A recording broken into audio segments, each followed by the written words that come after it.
Huge yard. It's the size of a football field, bigger actually, and it's got a track around it and a bunch of different weight piles. In the feds, the federal prisons, there's no more weights. They took those away years ago. The state facilities still have weights in them. And the weight piles are populated according to gangs. They call them cars in there. So what car are you rolling with? You would always hear people say.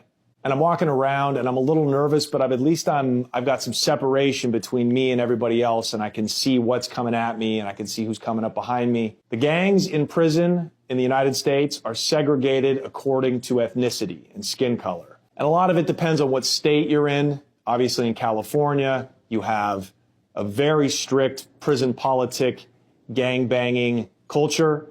The white gangs are the Aryan Brotherhood is the big one. With the blacks, it's the Black Guerrilla family, the Bloods, the Crips, and then so many different Hispanic gangs. Kind of the same thing holds true in Oregon. And at Two Rivers, the main sets, we called them sets, were the Aryan Brotherhood, the Hells Angels, those are the big white gangs. With the black guys, it was the Rolling 60s, Crips, and Piru blood gangs. And it's funny because those are gangs from South Central LA. But over the years, they have migrated north to Portland and Seattle, places in the Northwest, to sell drugs. Then they get locked up. And now we have a whole new transplant prison culture in Oregon. So it was the Bloods and the Crips. And then the Hispanic gangs were the Norteños and Sureños and the Paisas. And in Oregon, a lot of times they rolled together. It wasn't as strict and kind of segregated as prisons in California. But I'd also heard that a week before I hit that yard, a Norteño had a beef with this Paisa guy, and he came up behind him with one of those little shanks with the razor blades fastened onto it, and he kind of hit his brachial artery right there, and dude had bled out. So there was always beef going on amongst the gangs. And I'm walking around the track, and I pass a group of these white guys, these big burly white guys on a weight pile. And as I'm walking by him, I hear them start to kind of gossip, right? And then one of them goes, "Nah, that's Mitchell. He's good. He's got good paperwork."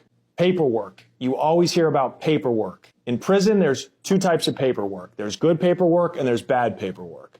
Bad paperwork means you're a snitch or you're a sex offender. Good paperwork is everything else. So I met dudes that killed 10 people, but they had good paperwork. But, you know, a guy who's 21 and he sleeps with his 17-year-old girlfriend and he gets locked up, that's bad paperwork. I don't make the rules. These are just kind of the archaic laws that run American penitentiaries and probably prisons all over the world. And as I'm walking around the track, I'm just observing and I'm keeping my eye out for anybody who might look like a problem. I'm also just kind of taking in my new home. I mean, this is where I'm going to be. And I was a mess physically. I started sweating immediately. I hadn't had any real exercise since I fell back in September of 2010. So you have 8 months of just starving in the county jail where they just feed you enough to keep you alive. I mean, my ribs are showing. I'm completely pasty white.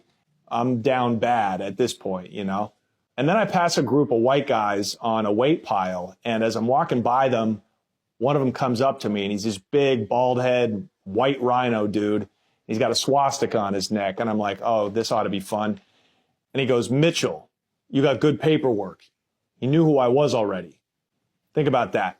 This motherfucker knew my name and he knew my crime. He goes, "You're a good white dude. We need more good white dudes on this yard." And I go, okay. Yeah, I'll take that into consideration, man. And I just kept walking. And later I found out who he was. He was a shot caller for the Aryan Brotherhood. And shot callers, or we call them key holders. He had keys to the yard. And those dudes are connected with all the guards. They know who's coming in and out off the chain. And they knew who I was before I even got off the Grey Goose that day. So that was mind-blowing to me. Now I keep on walking and I pass by the basketball court. And surprise, surprise, it's the black dudes dominating. I'm 6'6". I've been hooping all my life, but I was in no mood on this particular day. I just wanted to be left alone. But one of the guys who's playing sprains his ankle and he's limping off the court. And I see them just start to swivel their heads, looking around for an extra player. And they spot me and I know what's coming. I've been getting it my whole life. He goes, "We need a fifth." And he goes like this. And I was like, this is not a request. So I was like, all right, here we go. And I'm in Converse shoes like it's the 1950s, right? And game was to 21. I went out and I went like 7 for 8 from behind the 3-point line, and we just fucking crushed them. We won the game. And after the game, the same guy who recruited me, this guy Pele, this really good dude, this big black dude, he goes, "Hey, you play like Dirk, homie," as in Dirk Nowitzki of the Dallas Mavericks. And this is 2011. It's the same year that they won the championship. So from that moment on, my name in the Oregon Department of Corrections was Dirk. That's what the inmates called me. That's what the guards called me. That's what my counselor called me. That's what the warden called me. It wasn't Johnny Mitchell. It was Dirk. That's how I got my prison handle.